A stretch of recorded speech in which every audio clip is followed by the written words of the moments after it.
রাধে রাধে, জয় নিতাই। মহান একজন কথাবাচিকা থেকে একটা ছোট্ট কথা নেয়া, শুনুন কি বলছে। আমরা একটুও লজ্জাবোধ করি না বলতে বা স্বীকার করতে যে হ্যাঁ, আমরা একটু ওল্ড ফ্যাশনড। আমরা ছুটির দিনে ক্লাবস পার্টি থেকে বেশি মন্দির প্রেফার করি। ফার্স্ট ডে ফার্স্ট শো দেখার থেকে আমাদের সৎসঙ্গ বেশি প্রিয়।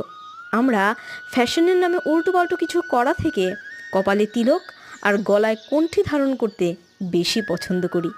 নিজের জিভের স্বাদের জন্যে কোনো অবলা পশুকে মেরে এবং তা খেয়ে নিজের শরীরকে শ্মশান বানানো থেকে বেশি শুদ্ধ এবং সাত্বিক আহার আমরা অধিক পছন্দ করি।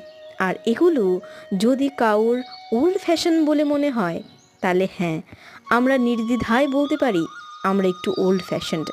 আর এই ফ্যাশন সেন্স নিয়ে আমরা গর্বিত। রাধে রাধে।